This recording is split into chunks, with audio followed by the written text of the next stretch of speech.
My hands won't stop shaking. I'm standing in the middle of Incheon International Airport, and I can barely breathe. The announcement overhead is in Korean, a language I spent 3 years trying to forget, and every word feels like a knife twisting in my chest. Michael tugs at my jacket. Mama, why are you crying? I didn't even realize I was. I wipe my face quickly and crouch down to his level, forcing a smile I don't feel. My baby boy, 3 years old with the most beautiful brown skin and eyes that aren't mine. Eyes that belong to the man I'm terrified to see again. Mama's not crying. Sweetheart, Mama's just tired from the long flight. He touches my cheek with his tiny hand, so gentle and pure. It's okay, Mama. The doctor here will fix my heart, right? My own heart shatters into a million pieces. Yes, baby, that's exactly why we're here. I stand up, gripping his hand tighter than I should, and scan the crowd. Every tall Korean man makes my pulse spike. Every dark suit makes me want to run. Because somewhere in this city, Kang Dong-wook is still looking for me. I know he is. A man like him doesn't just let go, and I'm about to walk straight back into his world. The automatic doors slide open, and Seoul's cold November air hits my face. I left this city as a terrified 25-year-old graduate student. I'm returning as a 28-year-old single mother with nothing to lose and everything to protect. God help me. God help us both. Hey, welcome back to my channel. If you're new here, you're about to hear one of the most emotional and intense love stories I've ever shared. This is a story about impossible choices, dangerous love, and a mother's desperate fight to save her child. It's about facing the past you ran from and discovering that some connections can never truly be broken. If this is your first time here, please hit that subscribe button and turn on notifications because you won't want to miss how this story unfolds. Drop a like if you're already hooked, and comment below telling me where you're watching from. Are you team Emily should run? Or team give love a second chance? Let me know. Now, let's go back 3 years to the night that changed everything. 3 years ago, I shouldn't have gone to that club. That's what I kept telling myself the entire taxi ride to Gangnam. My friend Jennifer was celebrating her birthday, and she'd been begging me for weeks to experience real Seoul nightlife before I finished my exchange program and went back to Atlanta. Come on, Emily. You've spent a whole year here with your nose buried in Korean literature books. Live a little. When are you going to get another chance like this? She was right, of course. My student visa was expiring in 2 weeks. I'd been so focused on my thesis about contemporary Korean poetry that I'd barely seen anything outside the university library and my tiny apartment in Hongdae. So I said yes. I wore a black dress that hugged my poetry, curves in ways that made me feel confident and beautiful. I did my makeup carefully, edges laid perfectly, curls poppin'. I looked good. I felt good. For the first time in months, I felt like more than just a stressed graduate student drowning in research. The club was called Eclipse. It was in some high-rise building in Gangnam, the kind of place where bottles of champagne cost more than my monthly rent. The music was hypnotic, the lights were low, and everywhere I looked, beautiful people were dancing, drinking, living. This is insane, I shouted to Jennifer over the music. She grinned. I told you. Seoul's elite, come here. CEOs, celebrities, chaebols. This is where the powerful people play. I was sipping my cocktail, trying not to feel out of place. When I felt it, that prickling sensation at the back of your neck when someone's watching you. I turned, scanning the VIP section above us. And that's when I saw him. Kang Dong-wook. I didn't know his name then. All I knew was that he was the most striking man I'd ever seen. Tall, probably 6 feet, with sharp features and black hair styled back from his face. He wore an all-black suit that probably cost more than my entire education, and he was staring at me with an intensity that made my breath catch. Not friendly, Not even really attracted. At first, just intense. Like he was trying to figure out a puzzle. "Who is that?" I whispered to Jennifer. She followed my gaze and her eyes went wide. "Oh my God, Emily. That's Kang Dong-wook. You need to look away right now." "Why? Who is he?" "He's dangerous. Like, seriously dangerous.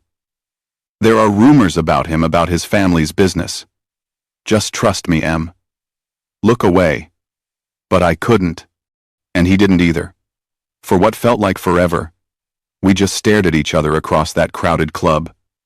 Then he stood up, said something to the men around him, and started walking down the stairs.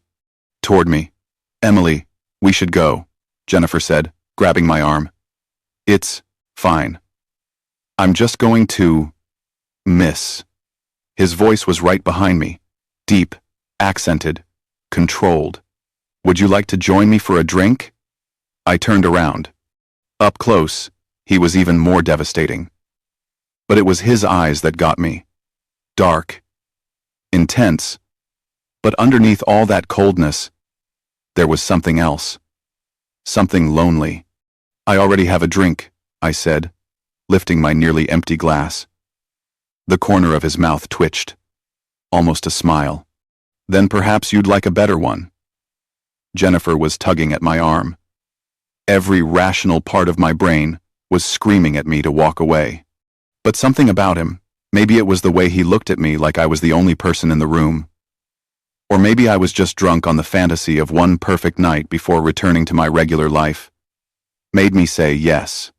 Okay, one drink. That one drink turned into 3, then dancing. Then talking in a private booth where the music was just background noise, and the rest of the world disappeared. "You're American," he said. It wasn't a question. "How'd you guess?" Was it my accent or my complete inability to use chopsticks properly? Another almost smile. "Both." "What brings you to Seoul?" "Graduate school.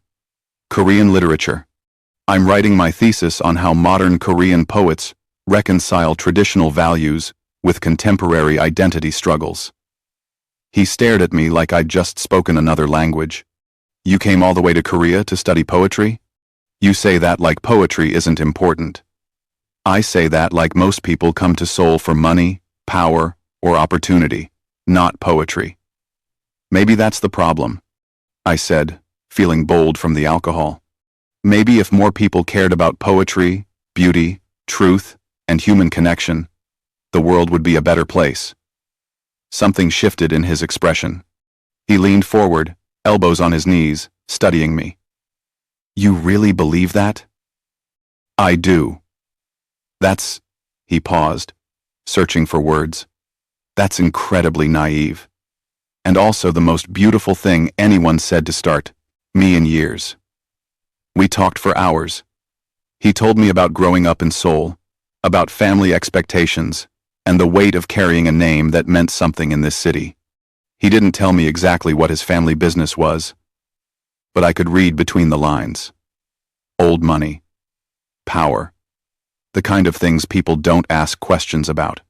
I told him about growing up in Atlanta, about being a black girl who fell in love with Korean culture through K-dramas and music, about facing criticism for my interests, about the isolation of being a foreign student in a country where I stood out everywhere I went. "Do you like it here?" he asked. "Honestly? Yes and no. I love the culture, the language, the food, the history. But I'm always aware that I'm different. People stare. Some are curious, some are kind, some are not." His jaw tightened. "Has anyone been unkind to you?" "Nothing I can't handle. I'm used to being underestimated. It just makes proving people wrong more satisfying." This time, he really smiled. It transformed his entire face, making him look younger, softer. "I think I like you, Emily Johnson. You don't even know me. Then let me get to know you." What happened next? God. Even now, 3 years later, I can still feel it. The way he touched my face like I was something precious. The way we couldn't stop looking at each other. The way he asked if I wanted to leave with him. I should have said no. I should have gone home with Jennifer. I should have protected myself. But instead, I whispered, yes. His penthouse was in one of those luxury high-rises overlooking the Han River. The view was breathtaking, Seoul spread out below us like a galaxy of lights. "Do you bring women here often?" I asked, trying to sound casual even though my heart was pounding. "Never," he said quietly. "I've never brought anyone here. Why me? Inti. Why? Me?" He turned to face me, and the look in his eyes made my knees weak. See my obligations or my reputation or my future. I just see possibility. Like maybe I could be someone different. I stepped closer to him. "Who do you want to be? Tonight? Just a man. With a beautiful woman. Having one perfect moment before reality crashes back down. That's the saddest thing I've ever heard. It's the truth." I reached up and touched his face. "Then let's make tonight count." What happened between us was intense, passionate, raw. He touched me like he was memorizing every inch of my body. I kissed him like I could save him from whatever demons haunted those dark eyes. We moved together like we'd been made for each other, and for those few hours, nothing else existed. Afterward, we lay tangled in his silk sheets, my head on his chest, his fingers tracing patterns on my bare shoulder. "Tell me something true," I whispered. "Something you've never told anyone." He was quiet for so long. I thought he wouldn't answer. Then, "I'm tired. Tired of being what everyone expects. Tired of living a life I never chose.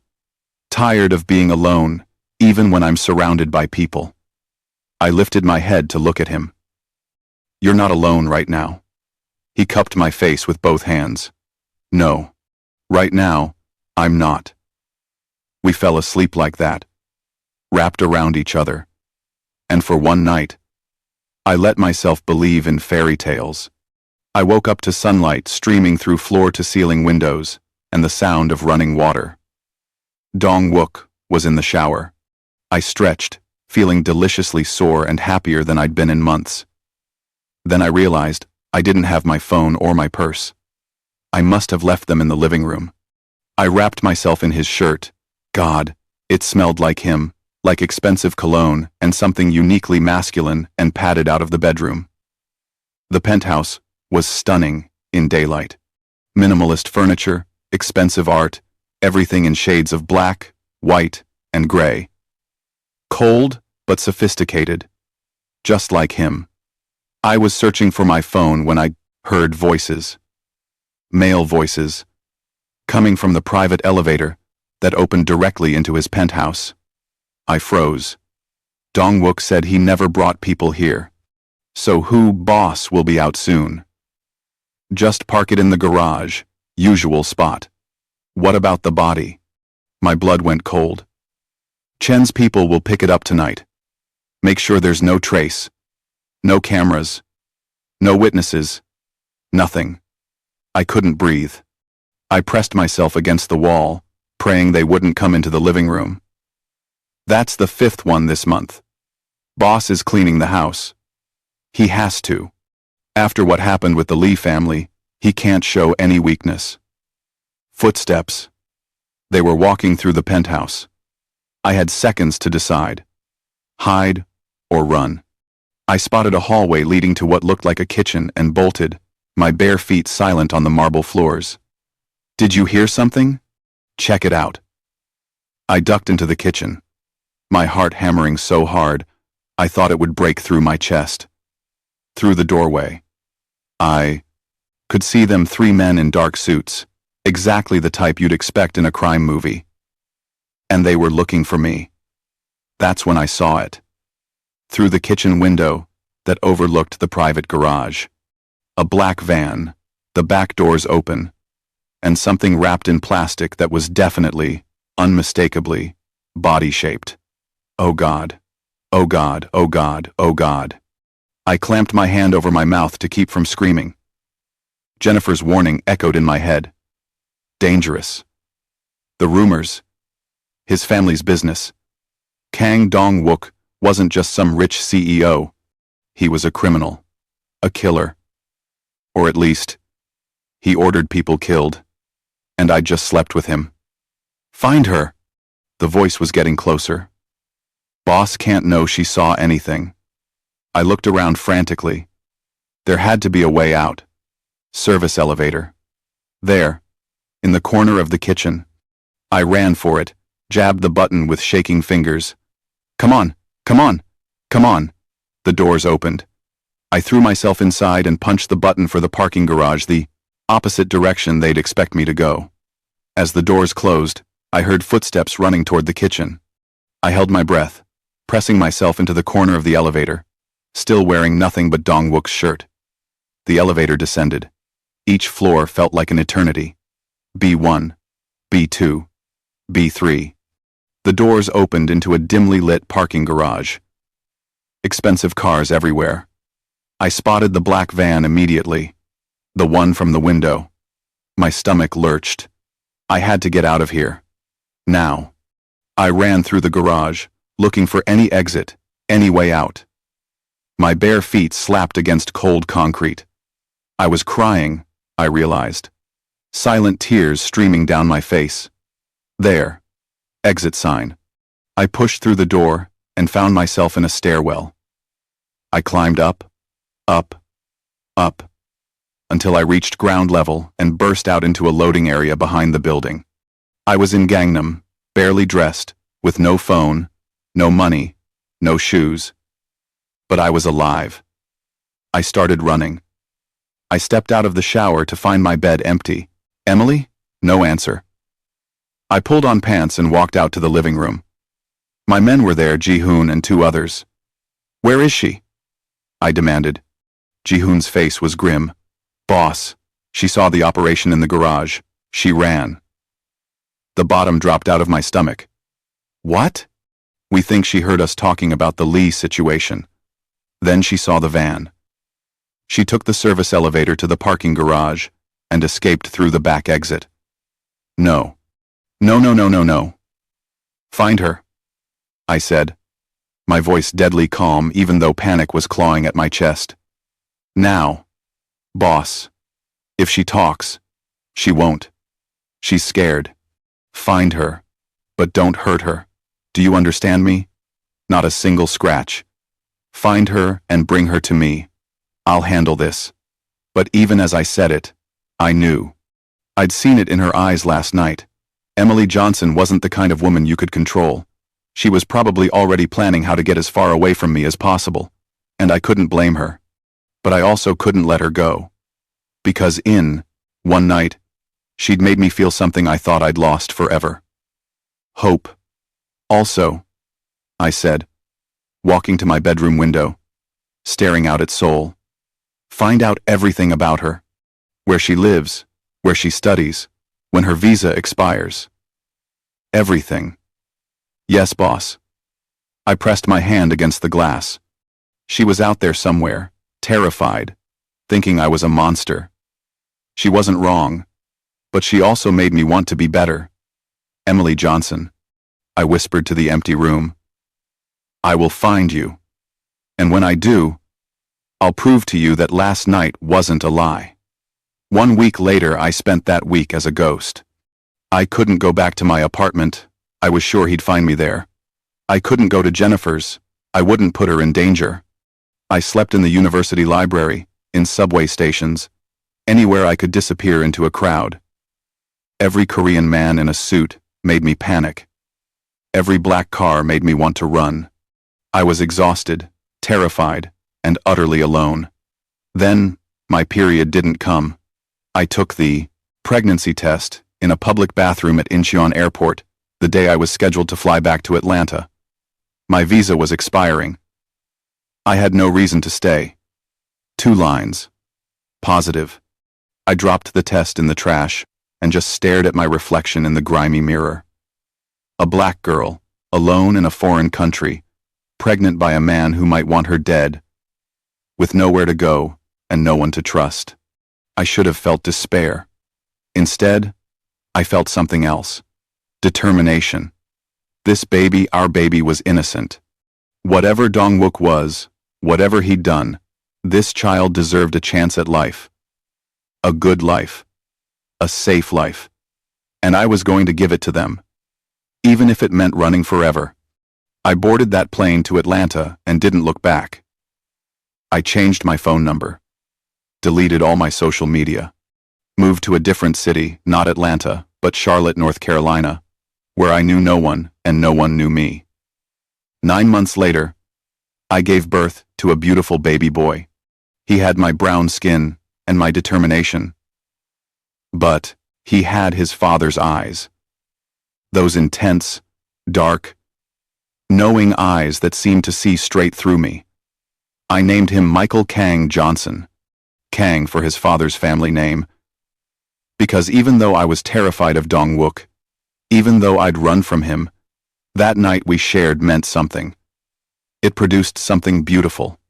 I worked 2 jobs waitressing during the day, cleaning offices at night. I was exhausted constantly. But Michael was worth it. Every smile, every laugh, every mama made the struggle worthwhile. For 3 years, we built a life. It wasn't much. We lived in a tiny apartment.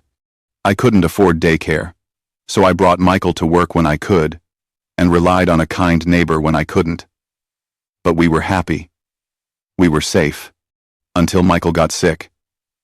Miss Johnson, I need you to sit down. Dr. Martinez's face told me everything before he spoke. My hands started shaking. Michael has a congenital heart defect. It's rare, a condition called tetralogy of Fallot, with severe stenosis. Without surgery, he what? My voice didn't sound like mine. He won't survive past his 5th birthday. Maybe not even his 4th. The room spun. What do we do? Surgery? There's surgery, right? Yes, but it's extremely complex. There's only one surgeon in the world who specializes in this specific defect with Michael's complications. Dr. Park J. Min. He's at Seoul National University Hospital. Seoul. Of course. Of course it would be Seoul. Is there no one else? Anyone in America? Europe? Dr. Martinez shook his head. Dr. Park pioneered the technique. He's successfully operated on dozens of cases like Michael's. Anyone else would be significantly less likely to succeed. I looked at Michael, playing with blocks in the corner of the exam room. My beautiful boy. My entire world. How much? I asked quietly. For the full procedure? With travel and accommodations? Close to $200,000. I had $3,000 in savings. I made minimum wage. There was no way. Miss Johnson, have you considered reaching out to Michael's father for financial assistance? I laughed. It came out bitter and broken. His father doesn't know Michael exists. Perhaps it's time to tell him. Which brings me here. Back to Seoul. Back to the city I swore I'd never see again. Back to the only man who could save my son, even if he might destroy me in the process. I've spent 3 months saving every penny. I sold everything I owned. I even started a GoFundMe that raised $12,000 from strangers who believed in miracles. But it's not enough. Not even close. Dr. Park agreed to see Michael. But I need to pay at least half up front to schedule the surgery. That's $100,000 I don't have. Which means I need to find Kang Dong-wook. I need to tell him about Michael. And I need to pray that the man who kills people for a living will care enough about a son he didn't know existed to help save his life. Michael tugs my hand as we walk through the hospital lobby. Is this where the doctor will fix my heart? Yes, baby. This is where we're going to make you all better. Will it hurt? I crouch down, holding his small face between my hands. Maybe a little. But you're so brave. You're the bravest boy I know. He smiles. That smile that lights up my entire world. A nurse calls my name. Dr. Park is ready to see you. I stand, taking Michael's hand, and walk toward the consultation room. One step at a time. One breath at a time. I can do this. I have to do this. For Michael. Even if it means facing the past I ran from. Even if it means confronting the man who still haunts my dreams. Even if it means admitting that I've been running for 3 years from someone I never really escaped. Because some connections can't be broken. Some nights change everything. And some loves, no matter how dangerous, how impossible, leave. Marks that never fade. The door to Dr. Park's office is right there. I reach for the handle. And that's when I hear it. A voice. His voice. Coming from down the hallway. I appreciate your mother's dedication to this hospital, Dr. Park. Her memorial fund has helped countless children. I freeze. Every muscle in my body locks up. That voice, deeper than I remember, more controlled, but unmistakably his. Kang Dong-wook is here, in this hospital, right now. Mama, why did you stop? I can't move, can't breathe. 3 years of running, and we end up in the same place at the same time. Is this fate? Coincidence? Or did some part of me always know this would happen? Miss Johnson? Is everything all right? The nurse is looking at me with concern. I try to speak, but no words come out.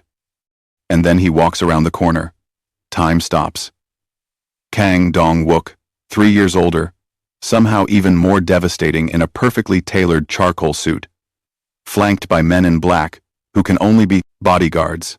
He's mid-conversation with someone, not looking in my direction. Then, his eyes sweep the hallway.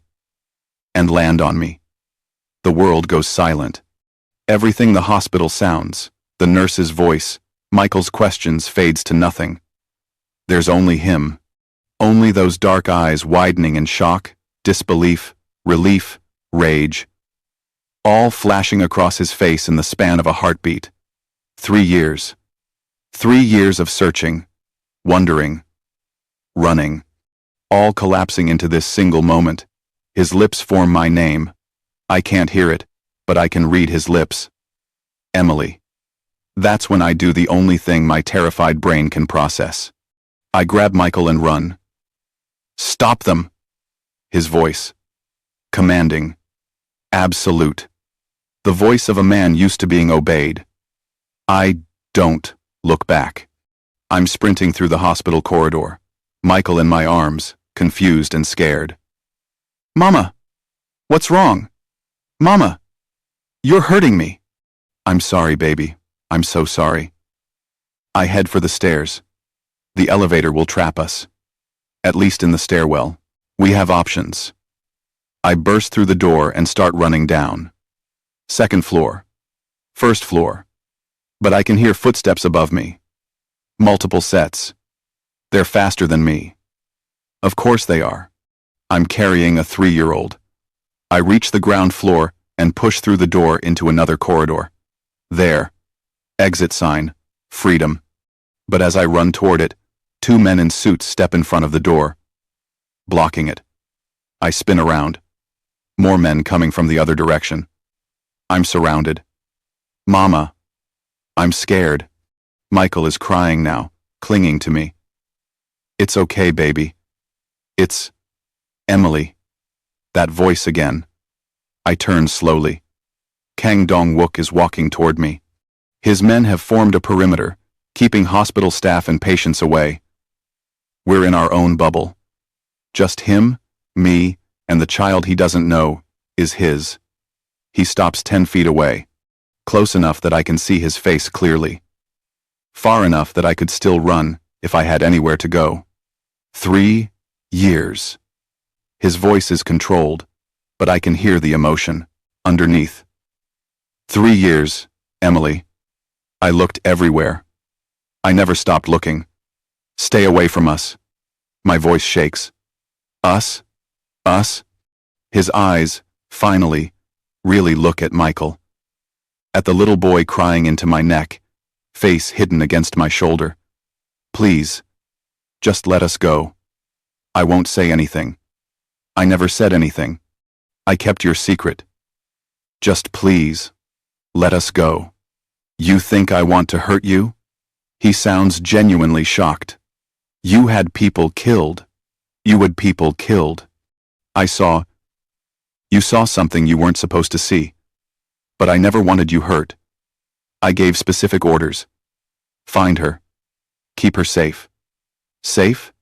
I had to run across the world because of what I saw. You ran. Before I could explain. Before I could protect you properly. His control is cracking. Do you have any idea what these 3 years have been like? Not knowing if you were alive or dead? Searching every database? Every record?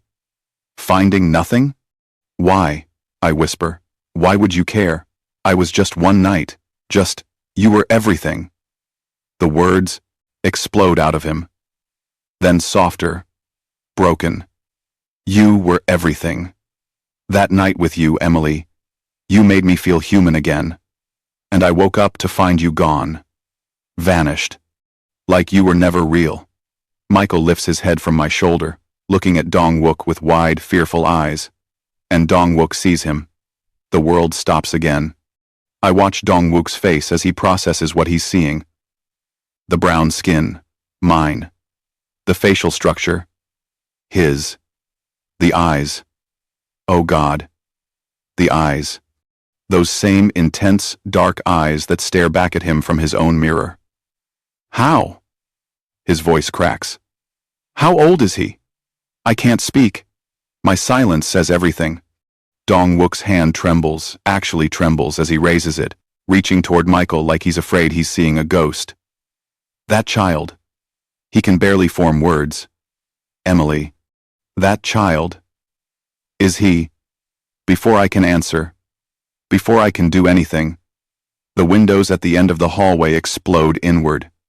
Glass shatters. People scream.